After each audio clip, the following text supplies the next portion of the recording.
دیکھیے قرآن مجید میں اللہ تعالیٰ کا ارشاد ہے وَلَمَّا ضُرِبَ ابْنُ مَرْيَمَ مَثَلًا وَلَمَّا ضُرِبَ ابْنُ مَرْيَمَ مَثَلًا إِذَا قَوْمُكَ مِنْهُ يَصِدُّونَ. قرآن کے الفاظ ہیں، ہوا خوب اچھی طرح سمجھیں کہ میں کیا کہہ رہا ہوں. قرآن مجید میں جب یہ آیات نازل ہوئیں اِنَّكُمْ وَمَا تَعْبُدُونَ مِن دُونِ اللَّهِ حَصَبُ جَهَنَّمَ، لوگ مجھے کہتے ہیں آپ بیان میں قرآن کا حوالہ کیوں نہیں دیتے، آیت نمبر کیوں نہیں بتاتے.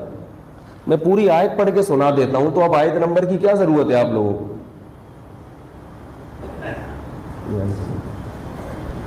او بھائی ایک آدمی حوالہ نمبر دے وہ زیادہ بہتر ہے کہ پوری آیت پڑھ کے سنا دے یا آیت کا ٹکڑا پڑھ کے سنا دے. کیا خیال ہے؟ تو آم کھانے سے مطلب ہونا چاہیے، پیڑ گرنے سے مطلب نہیں ہونا چاہیے. تو آپ وہ آیت گوگل پہ لکھیں تو گوگل آپ کو نکال کے دے دے گا وہ آیت. تو قرآن کے الفاظ کیا ہیں؟ اِنَّكُمْ وَمَا تَعْبُدُونَ مِن دُونِ اللَّهِ حَصَبُ جَهَنَّمَ. اللہ نے مشرکین سے کہا کہ تم جن معبودوں کی عبادت کرتے ہو، غیر مسلموں سے اللہ نے کہا کہ تم خود بھی، توجہ ہے نا آپ لوگوں کی، بہت اہم بات عرض کر رہا ہوں آپ کے سامنے، اس کو اچھی طرح پوائنٹ یہ اپنے پلو میں باندھ لیں. اس کے بعد آپ کو ہر جگہ گستاخی نظر نہیں آئے گی، آپ کو لوگوں کو سے اچھا گمان رکھنا انشاءاللہ سیکھ جائیں گے، چاہے وہ کسی بھی مسلک کا ہو.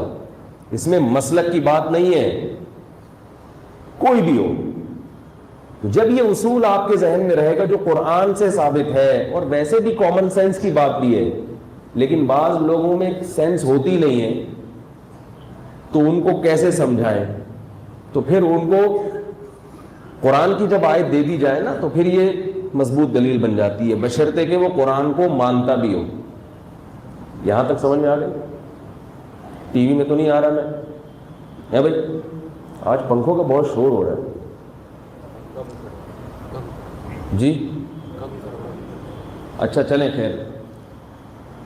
تو اللہ نے قرآن میں فرمایا کہ تم بھی اور جن معبودوں کی تم عبادت کرتے ہو، جن خداؤں کی تم عبادت کرتے ہو، وہ بھی تمہارے ساتھ جہنم میں جائیں گے.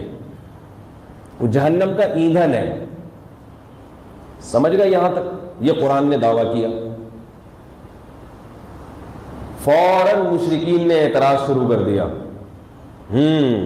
آپ نے تو اے نبی، آپ نے تو اے محمد صلی اللہ علیہ وسلم، آپ نے تو جتنے خدا تھے سب کو جہنمی قرار دے دیا. کیونکہ کافر بعض ایسے خداؤں کو بھی، من گھڑت خداؤں کی بھی عبادت کرتے ہیں جو آپ کی رائے کے مطابق بھی کیا ہے؟ جنتی ہیں، جہنمی نہیں ہیں. جیسے کہ عیسائی حضرت عیسیٰ ابن مریم کی عبادت کرتے ہیں.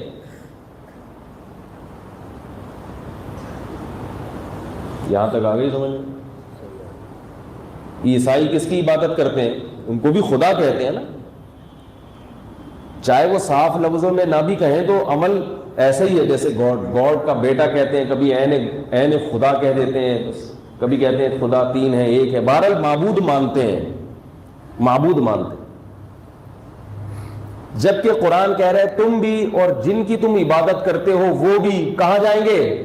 جہنم میں. جبکہ عیسیٰ علیہ السلام تو جہنم میں نہیں جائیں گے، یہ تو خود قرآن کہہ رہا ہے.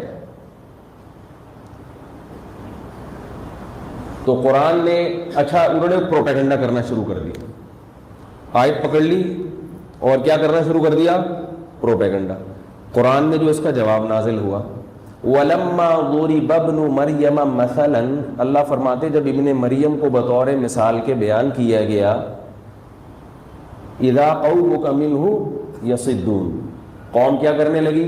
جھگڑنے لگی. اور فرمایا کہ مَا ضَرَبُوهُ لَكَ إِلَّا جَدَلًا، یہ لوگ جو عیسیٰ کی مثال دے رہے ہیں اور اعتراض کھڑا کر رہے ہیں، ان کا مقصد کوئی علمی اشکال نہیں ہے سوائے بحث مباحثے کی، پروپیگنڈا کرنے کی اور فتنہ پھیلانے کی ان کی کوئی نیت نہیں ہے. کیا مطلب؟ یہاں یہ مثال منطبق نہیں بیٹھتی. کیوں؟ ان ہوا عبد الا عبد انعمناه علیہ، اس لیے کہ عیسیٰ ابن مریم اللہ کے وہ بندے ہیں جن پر اللہ کا انعام ہوا ہے. اور یہ بات یقینی معلوم ہے کہ جو انعام یافتہ لوگ ہوتے ہیں وہ جہنم میں نہیں جاتے، وہ تو خود بخود خارج ہیں. ان کا جنتی ہونا اتنا یقینی ہے کہ ان کو الگ سے مستثنا کرنے کی اور اس مثال سے خارج کرنے کی ضرورت تھی ہی نہیں. کیا مطلب؟ کہ جب اللہ نے یہ کہا کہ تم بھی اور تمہارے معبود بھی جہنم میں جاؤ گے، تو اس معبود سے وہ معبود خود بخود خارج ہیں جن کا جنتی ہونا یقینی ہے. ان کو الگ سے بیان کر کے خارج کرنے کی ضرورت، بولتے کیوں نہیں یار، نہیں ہے. یہ تو کامن سینس کی بات ہے کہ وہ خود بخود اس میں داخل نہیں ہے. اس میں وہ معبود ہے، وہ خود ساختہ معبود جن کا جنتی ہونا یقینی نہیں ہے. لیکن انہوں نے کیا کیا؟ قرآن کے ظاہری الفاظ کو پکڑا. مشرکین نے ظاہری الفاظ کو پکڑ کے فٹ کرنا شروع کر دیا اور پروپیگنڈا کرنا شروع کر دیا. تو اللہ نے پھر حضرت عیسیٰ کے فضائل بیان کیے. فرمایا وہ تو سیدھے راستے پر ہیں، وہ تو علامات قیامات میں سے، قیامت کی علامات میں سے ہے. قیامت کی علامت میں بھی حضرت عیسیٰ کی حیات اور ان کا قرب قیامت میں نزول ثابت ہوتا ہے. وَإِنَّهُ لَعِلْمٌ لِلسَّاعَةِ، فرمایا وہ قیامت کا ایک بہت بڑا علم ہے. اللہ نے کسی نبی کو قیامت کا علم نہیں قرار دیا، حضرت عیسیٰ کو قرار دیا. اس سے بھی صاف پتہ چلتا ہے کہ عیسیٰ ابن مریم نے قرب قیامت میں نازل ہونا ہے. نازل ہوں گے تو لوگوں کو یقین آ جائے گا کہ قیامت کیا ہو رہی ہے، قریب آ گئی ہے. تو میں یہ کر رہا تھا کہ کسی کے الفاظ کے ظاہر کو پکڑ لینا اور اس سے فتنہ کھڑا کر دینا، یہ کن لوگوں کا کام ہے؟ فتنہ پرستوں کا کام ہے. پھر وہ علماء سے کہتے ہیں اس کی وضاحت کرو، پھر وہ وضاحت کریں گے تو اس وضاحت کی بیان میں سے کچھ پکڑ لیں گے، پھر اس وضاحت کی وضاحت، پھر اس وضاحت کی وضاحت، تو عجیب سا ملغوبہ بن جائے گا. تو خود بخود ہی یہ کام کیوں نہیں کر لیتے کہ جو شخص بیٹھا ہے لوگوں کے سامنے دین کی بات کر رہا ہے اس کے بارے میں اچھا گمان رکھ لو کہ وہ غیر مسلم نہیں ہے، وہ گستاخ رسول نہیں ہے. وہ کیوں گستاخی کرے گا؟ وہ قرآن کا منکر نہیں ہے.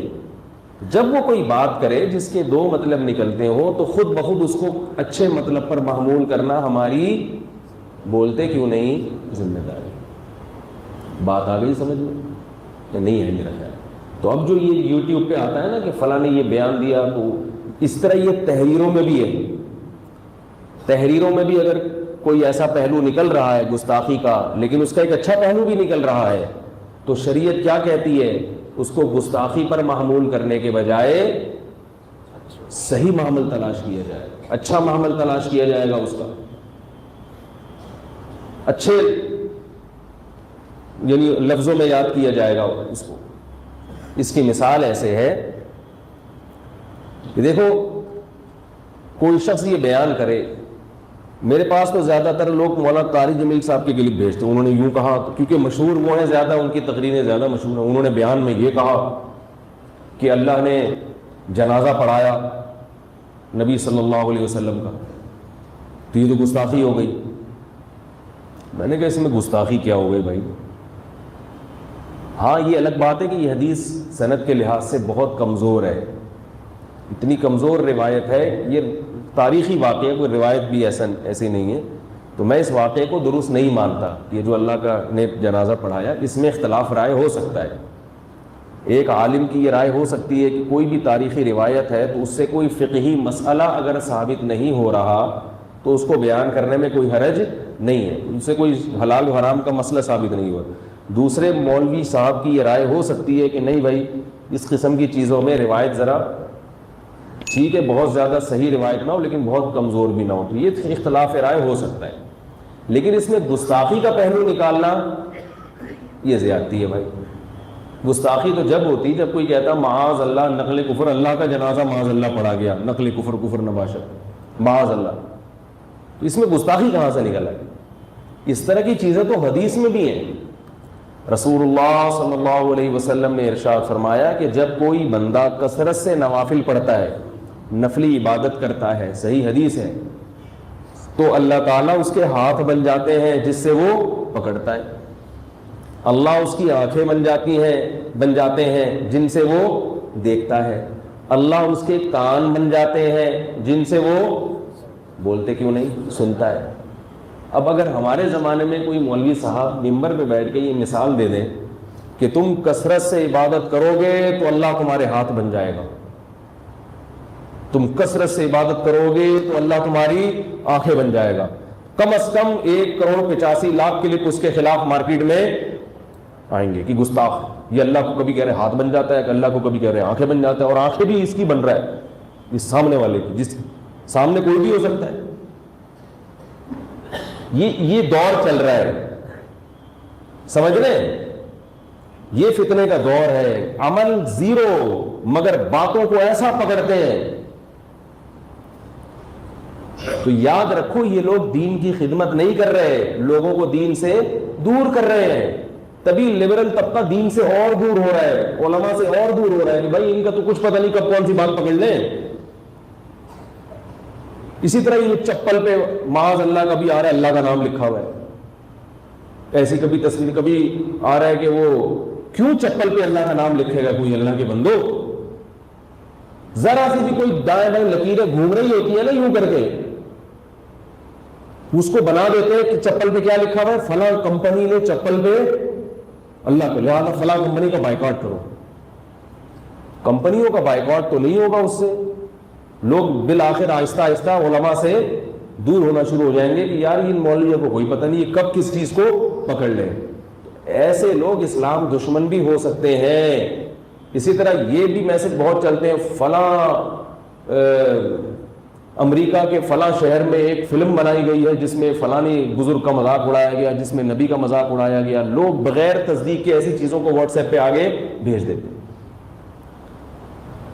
تو بہت احتیاط کرنی چاہیے کسی پہ گستاخی کا فتویٰ لگانے سے پہلے، کسی کو دائرہ اسلام سے باہر نکالنے سے پہلے، کسی کو منکر رسول یا نبی صلی اللہ علیہ وسلم کی نبوت کا منکر بنانے سے پہلے، کسی کو جہنمی قرار دینے سے پہلے بہت زیادہ احتیاط کی ضرورت ہے. حتی الامکان اس کی بات کا اچھا معامل تلاش کرو. بھئی یہ مثالیں ہیں.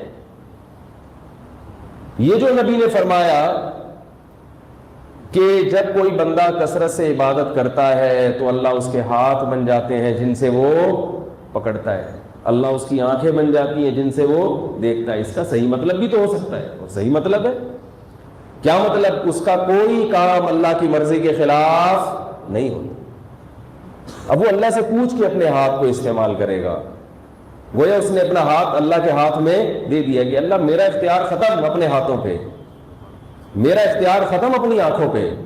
اب جس چیز کو تو کہے گا دیکھوں وہ میں دیکھوں گا، گویا میں تیری آنکھوں سے دیکھوں گا. لیکن اگر پکڑنا چاہو تو اسی پہ کہ اللہ کی آنکھ، اللہ کو یہ کیوں کہہ دیا کہ اس کی آنکھ بھی ہوتی ہے بھائی؟ اللہ کو یہ کیوں کہہ دیا کہ اس کے ہاتھ بھی ہوتے ہیں؟ کیا خیال ہے؟ وہ مشہور واقعہ ہے نا، تاریخی کتابوں میں ایک واقعہ لکھا ہے، کوئی اس کی مستند نہیں ہے پہلے بتا دوں، لیکن ایک واقعہ ہے، صحیح بھی ہو سکتا ہے اور غلط بھی، مگر اس واقعے سے جو مضمون ثابت ہو رہا ہے وہ مضمون صحیح ہے، اس لیے میں وہ واقعہ بیان کر دیتا ہوں.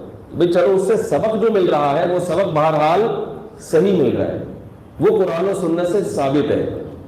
تو ایک واقعہ لکھا ہے کتابوں میں کہ حضرت موسیٰ علیہ السلام نے ایک شخص کو دیکھا، وہ شخص کہہ رہا ہے کہ اے اللہ اگر تو میرے سامنے ہوتا، اللہ سے محبت کا اظہار کر رہا ہے ان لفظوں میں، اے اللہ اگر تو میرے سامنے ہوتا تو میں تیرے بالوں میں کنگھی کرتا.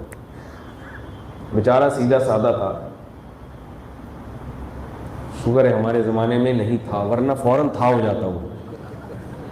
اگر ہوتا بھی تو اب تک تھا ہو چکا ہوتا، تھوڑی دیر کے لیے ہوتا، اس کے بعد ہم یہ کہہ رہے تھے کہ وہ تھا، اب نہیں. کسی نے اس کو مار دیا ہوگا اور قوم کا ہیرو بن کے اپنے آپ کو یہ شمار کیا ہوتا ہے کہ میں نبی کا سچا عاشق، کوئی بھی ڈیلیٹ کر دیتا اس کو۔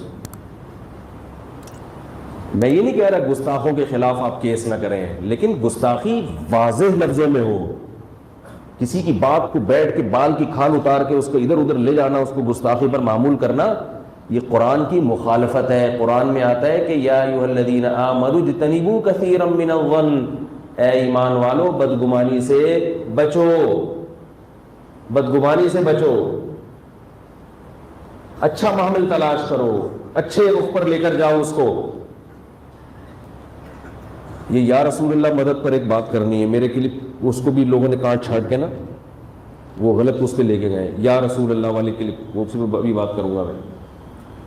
تو وہ کہنے لگا کہ اے اللہ اگر تو میرے سامنے ہوتا تو میں تیرے بال بناتا۔ اس بیچارے کو نہیں پتا، جتنی اس کی عقل تھی اسی حساب سے وہ محبت کا اظہار کرتا۔ میں کھانا کھلاتا اس کو، میں اللہ تجھے کھانا کھلاتا، تیری ساری ضرورتیں پوری کرتا۔ تو کہتے ہیں حضرت موسیٰ علیہ السلام کو غصہ آیا، جلالی تھے، ٹھیک ٹھاک طریقے سے ڈانٹ لگا دی اس کو۔ تو اللہ تعالیٰ نے حضرت موسیٰ علیہ السلام سے فرمایا، جس کو مولانا رومی نے ان اشعار میں پیش کیا ہے، تو برائے وصل کردن آمدی، تو برائے وصل کردن آمدی، نے برائے فصل کردن آمدی۔ اے موسیٰ تو لوگوں کو اللہ سے جوڑنے کے لیے آیا ہے، اللہ سے توڑنے کے لیے نہیں آیا۔ اس کی بیچارے کی مینٹل اپروچ اتنی ہے، اس کی سمجھ میں دیکھو، ہمیں جو قرآن و حدیث نے اللہ کی جو ذات کے لحاظ سے جو باتیں کی ہیں نا، ایک تو اللہ کے وہ اوصاف ہیں، اللہ طاقتور ہے، اللہ علم والا ہے، اللہ قدرت والا ہے، یہ تو سب کی سمجھ میں آتی ہے۔ لیکن ہمارے ذہن سے قریب کرنے کے لیے، ہمیں اللہ کی ذات سمجھانے کے لیے قرآن میں اللہ کے لیے کچھ ایسے الفاظ استعمال ہوئے جو متشابہات میں سے ہیں، جن کی پوری کیفیات ہم نہیں سمجھتے۔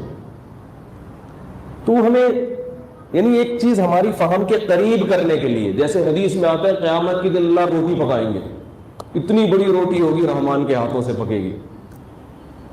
صحابہ ان چیزوں کی گہرائی میں نہیں جاتے تھے کہ یا رسول اللہ، اللہ کے ہاتھ کیسے ہیں، روٹی کیسے پکائے گا؟ ایک بات سمجھا دی، ہمیں بتا دیا بھائی اللہ اپنے بندوں سے محبت کا اس طریقے سے اظہار کرے گا۔ قرآن میں آدم علیہ السلام کے بارے میں اللہ نے فرمایا کہ اے فرشتوں، اے جن، تو نے اس کو سجدہ کیوں نہیں کیا، لما خلقت بیدی، جس آدم کو میں نے اپنے دونوں ہاتھوں سے بنایا ہے، اپنے دونوں ہاتھوں سے بنایا ہے۔ جب آپ دونوں ہاتھوں سے کوئی چیز بناتے ہیں، دیکھو جو چیزیں کمپنی سے بن کے آتی ہیں وہ الگ چیز ہوتی ہے، اور ایک آپ کی اپنے ہاتھ کی بنائی ہوئی۔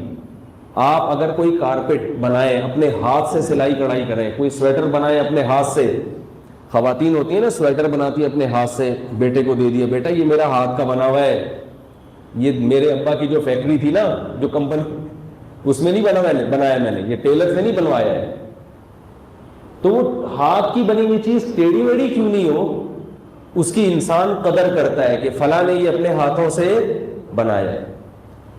تو اللہ نے آدم علیہ السلام کی ویلیو کو بیان کرنے کے لیے، سب چیزیں اللہ نہیں بنائی ہیں، لیکن آدم علیہ السلام کے بارے میں اللہ نے جن سے کیا کہا، شیطان سے، کہ ایسی ذات کو تو نے سجدہ کیوں نہیں کیا جس کو میں نے اپنے، اور ہاتھوں بھی نہیں فرمایا، جس کو میں نے اپنے دونوں ہاتھوں سے بنایا ہے۔ اب فتنہ پرست آدمی کیا کرے گا، اللہ کے دونوں ہاتھ، اب اس کا مطلب تلاش کرو، اس پہ شروحات لکھو، اس پہ یوٹیوب پہ کلپ بناؤ،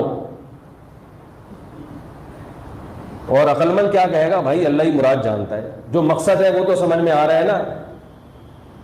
مقصد کیا ہے بھائی، اللہ آدم علیہ السلام کی ویلیو بیان کر رہے ہیں، مجھے اس سے الگ سے محبت ہے، بہت محبت سے بنایا ہے اسے، اس سے زیادہ وہ آگے اس مسئلے میں بولو بھائی نہیں جائے گا۔ اسی طرح بادشاہ لوگ جو ہیں جب بھی حکومت کی بات ڈور سنبھالتے ہیں تو کہا جاتا ہے کہ بادشاہ نے تخت سنبھال لیا، بادشاہ نے کیا کر لیا، تخت سنبھال لیا۔ عرش کہتے ہیں عربی میں بادشاہ کے تخت کو، عرش پر مستوی ہو گیا، حکومت کی لگام اپنے ہاتھ میں لے لی ہے، اور بادشاہ کی کرسی بھی ہوتی ہے بڑی عالی شان، تو اللہ نے ہمیں سمجھانے کے لیے ہماری زبان میں ہی بات چیت کی ہے، ہمیں سمجھانے کے لیے. جیسے اللہ نے ہمیں سمجھانے کے لیے کہا کہ میں نے آدم کو اپنے دونوں ہاتھوں سے بنایا. اللہ نے ہمیں سمجھانے کے لیے کہا کہ اللہ تعالیٰ اس پوری کائنات پر محیط ہے، عرش پر ہے، اور عرش پر اس کی کرسی ہے، اور وہاں پر اللہ جلوہ افروز ہے. اب آگے اس کی باریکیوں میں جانا، جیسے کہ آج کل یوٹیوب پہ 2 دھڑے چل رہے ہیں، دونوں انتہا پہ پہنچے ہوئے ہیں. ایک کہہ رہا ہے کہ اللہ کو کوئی عرش پر مان لے اس سے مکان لازم آتا ہے، تو یوں کہہ دیا گویا اللہ کسی جہت کے ساتھ خاص ہے، تو وہ بھی گمراہ. دوسرا کہہ رہا ہے کہ نہیں، جو کہتا ہے کہ اللہ ہر جگہ موجود ہے وہ تو قرآن کی اس آیت کی نفی کر رہا ہے کہ اللہ عرش پر ہے، وہ بھی گمراہ. حقیقت یہ ہے کہ یہ دونوں گمراہ ہیں. اللہ کے بندوں جتنا بتا دیا اس میں زیادہ گہرائی میں مت جاؤ، یہ چیزیں متشابہات میں سے ہیں. میں نے پچھلے ہفتے حدیث پیش کی تھی کہ ایک باندی نبی کے پاس آئی، آپ صلی اللہ علیہ وسلم نے پوچھا این اللہ، اللہ کہاں ہے؟ اس نے کہا فی السماء، آسمان میں. آپ نے فرمایا اس کو آزاد کر دو، یہ مومن ہے. نہ اس باندی نے بتایا کہ یا رسول اللہ آسمان میں ہونے کا مطلب، میں نے بول تو دیا آسمان میں ہے، یا رسول اللہ آسمان میں ہونے کا مطلب تو یہ کہ اللہ کسی خاص رخ پر ہے. اب کیسی فضول بحثیں چل رہی ہیں. ایک صاحب نے بھیجا کہ اللہ اگر عرش پر ہے تو عرش اللہ سے، وہ ایک ٹی وی میں پروگرام آتا ہے، اس میں دیکھا کہ چند مولاناؤں کو بٹھا کے مرغوں کی طرح لڑایا ہوا ہے آپس میں، اور یہ مسئلہ جو ہے نا عرش والا، اس پہ لڑ رہے ہیں.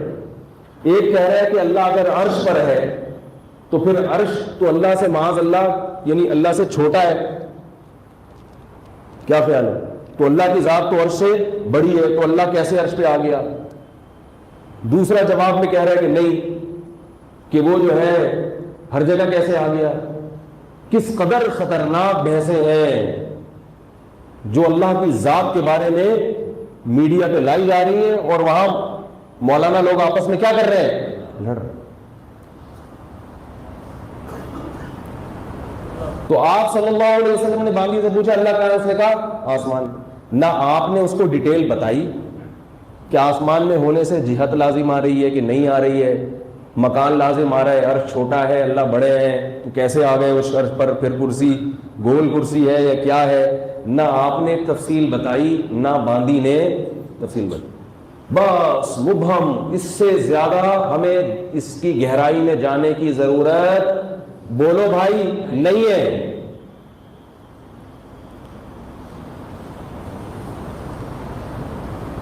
اس سے زیادہ گہرائی میں جانے کی ضرورت نہیں ہے. لوگ امام مالک رحمہ اللہ تعالیٰ کا واقعہ ادھورا پیش کر کے اس سے استدلال کرتے ہیں. امام مالک رحمہ اللہ تعالیٰ کی مجلس میں کسی نے سوال پوچھا کہ اللہ کے عرش پر ہونے کا مطلب کیا ہے. امام مالک نے فرمایا الاستواء معلوم، اللہ نے جو قرآن میں کہا کہ اللہ عرش پر مستوی ہے تو مستوی کا لغوی معنی تو پتہ ہے سب کو. والکیف مجہول، کیسے ہے اس کا کسی کو پتہ نہیں ہے. والسؤال عنہ بدع، لیکن اس قسم کے سوالات کا بدعتی ہونا بہرحال یقینی، کیونکہ صحابہ اس قسم کے سوالات نہیں پوچھتے تھے. یہ جو ہے نا کہ یہ جو تم نے یہ سوال کیوں اٹھایا مجلس میں، یہ تو تم امت میں فتنہ پھیلا رہے ہو ایسی باتیں کر کے، اور حکم دیا اس کو مجلس سے باہر نکال دو. سوال پیدا ہوتا ہے جب ایسا ہے تو میں اس مسئلے کو کیوں چھیڑ رہا ہوں؟ کیا خیال ہے بھائی؟ جب ان چیزوں میں نہیں پڑھنا چاہیے تو مولوی صاحب آپ کیوں پڑھیں، آپ کیوں ممبر پہ بیان کر رہے ہیں؟ میں اس لیے بیان کر رہا ہوں کہ لوگ چھڑ چکے ہیں. ایک چیز جب چھڑ گئی نا تو اس میں اعتدال والی رائے بیان کرنا یہ اس لیے ضروری ہے تاکہ کسی بھی جانب لوگ غلو کا شکار نہ ہو. میں بہت عرصہ خاموش رہا ہوں اس مسئلے پر، لیکن جب دیکھا ہے کہ بہت غلو ہو رہا ہے ان دونوں طرف، اس لیے میں یہ بیان کرنے کے لیے کہ بھائی ان دونوں فریقوں کو اپنے حال پہ چھوڑ دو. تو اتنا بیان کرنا تو ضروری ہے نا علماء کی ذمہ داری، کیونکہ دیکھ رہا ہوں دونوں طرف دو انتہاؤں کی طرف لوگ جا رہے ہیں. ایک مسئلے کو لوگوں نے دیوبندیت کا معیار بنا لیا، دوسرے مسئلے کو لوگوں نے غیر مقلدیت کا معیار بنا لیا. دو انتہاؤں پہ جا کے ایک دوسرے کے خلاف توپے اور بم سے فائرنگ ہو رہی. چھوڑ دو. کوئی اگر غلو کرتا بھی ہے تو چھوڑو، بس کرنے دو اسے، کیونکہ اس کی بحث کو اٹھاؤ گے تو مسئلہ کیا ہوگا؟ خراب. اللہ نے کہہ دیا اللہ عرش پر ہے، چھوڑو. کیسے ہمیں نہیں پتا بھائی کیسے؟ مکان لازم آنے بولے ہمیں نہیں پتا مکان کیا ہوتا ہے، مکان کیا ہوتا ہے بھائی؟ بھائی اس سے تو معاذ اللہ اللہ کا جسم لازم ہو رہا ہے کہ یہ کیا ہوتا ہے، یہ کیا ہوتا ہے؟ بدھو بن جاؤ، بہت سی چیزوں سے جاہل رہنا یہ زیادہ بہتر ہے بنسبت ان چیزوں کا علم حاصل ہونے سے۔ کم علمی ہر مقام پر عیب نہیں ہے، بہت ساری چیزوں میں کم علمی یہ اللہ کی نعمت ہے۔ کوئی پوچھے اس کا کیا مطلب ہے، کیا ہمیں نہیں پتا یار، کہ آپ اتنے بڑے مفتی ہو کہ آپ کو نہیں پتا، بولتے ہم تو جاہل ہیں بھائی۔ اب وہ کس نے کہا؟ ایسے موقع پتلی گلی سے نکل لو۔ میں پہلے ایسے ہی پتلی گلی سے نکلتا رہا ہوں۔ میں جب پنجاب میں جاتا تھا لوگ مجھ سے پوچھتے تھے حیاتی مماتی، میں کہتا تھا یہ کیا ہوتا ہے، واقعی مجھے نہیں پتا تھا کیا ہوتا ہے۔ کہہ رہا وہ کیا ہوتا ہے، میں نے کہا پتہ نہیں کیا ہوتا ہے، کیونکہ ہم نے اپنے بزرگوں سے یہ مسائل کبھی سنے ہی نہیں تھے۔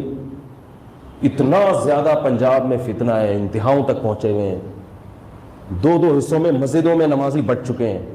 تو اگر کوئی آپ سے پوچھے بولے کیا کیا کیا کیا پوچھ رہا ہے بھائی تو، ٹھیک ہے، آپ صلی اللہ علیہ وسلم کی وفات ہو گئی ربیع الاول کے مہینے میں پیر کے دن، اس کے بعد آپ صلی اللہ علیہ وسلم قبر میں کس حالت میں ہیں، اللہ دنیا کے لحاظ سے تو آپ چلے گئے، یہ تو سب مانتے ہیں، وہاں اللہ نے اپنے نبی صلی اللہ علیہ وسلم کو کوئی مخصوص قسم کی حیات دی ہے، وہ بھی سب کا عقیدہ ہے، وہ حیات مخصوص، کیونکہ شہداء کو جب دی ہے تو انبیاء کو یقیناً اس سے افضل ملی ہوگی جو برزخی حیات ہے، بس اس سے آگے کوئی کہتا ہے نہیں وہ یوں ہے تو وہ یوں ہے، بولے بھائی آگے مجھے نہیں پتا ہے، مجھے تو یہ بتا، اس سے پوچھو اس طرح کی بحث ہے، مجھے تو یہ بتا رشتہ نہیں مل رہا کوئی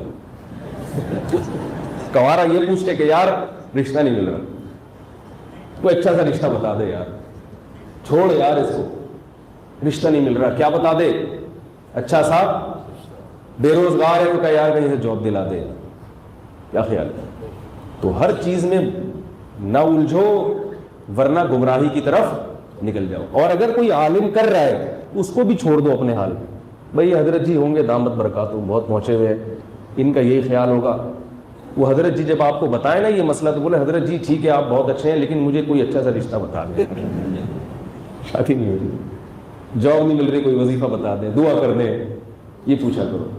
جو پریکٹیکل لائف سے جن چیزوں کا تعلق ہے ان چیزوں میں پڑھا کرو، باقی چیزیں علماء کے لیے چھوڑ دو کہ وہ خود الجھیں خود کریں، ہر چیز عوام کے جاننے کی نہیں ہوتی اور ہر چیز میں عوام کو پڑھنا مناسب بھی نہیں، سمجھ لو بات۔ تو میں یہ عرض کر رہا تھا کہ دیکھو رسول اللہ صلی اللہ علیہ وسلم نے حدیث میں کتنی پیاری پیاری حدیثیں ہیں کہ اللہ تعالیٰ اپنے ہاتھوں سے روٹی بنائیں گی، روایت میں آتا ہے، حدیث میں آتا ہے کہ اللہ تعالیٰ کے دو ہاتھ ہیں اور دونوں دائیں ہیں، اللہ کا بایاں ہاتھ کوئی نہیں۔ کیا مطلب؟ دائیں ہاتھ میں برکت ہوتی ہے تو اللہ کے دونوں ہاتھ دائیں ہیں۔ اب طبیعت میں اگر فتنہ نہیں ہے تو یہ حدیث سن کے بڑا مزہ آئے گا، اور اگر طبیعت میں فتنہ ہے شیطان تو یہ بیٹھا رہے گا یوں، یار اس کا کیا مطلب ہے دو ہاتھ بھائی، اور وہ بھی سیدھے، یار ایک طرف یہ والا جب سیدھا ہو گیا تو یہ والا سیدھا کیسے ہو گیا؟ بیٹھے رہو پاگل ہو جاؤ، تھوڑے دن میں ڈپریشن کی گولیاں کھاؤ۔ اور اس طرح کی بہت ساری روایت حدیث میں آتا ہے کہ اللہ تعالیٰ رات کے آخری حصے میں آسمان دنیا پر آ جاتے ہیں اور کہتے ہیں حل من مستغفر اغفر لہ، کوئی ہے مجھ سے گناہوں کی مغفرت طلب کرنے والا، کوئی ہے جس نے دن میں گناہ کیا ہو اور اب رات کے آخری حصے میں مجھ سے معافی مانگ رہا ہو، تو میں اس کے قریب آ گیا ہوں، میں پہلے عرش پر تھا اب میں کہاں آ گیا ہوں؟ عرش سے نیچے آ گیا ہوں، میں نیچے آ گیا ہوں تاکہ اپنے بندوں کی آواز کو سنوں۔ سمجھدار لوگ اس حدیث کو غنیمت سمجھتے ہیں کہ ہمارا رب پہلے بھی ہم سے قریب تھا اور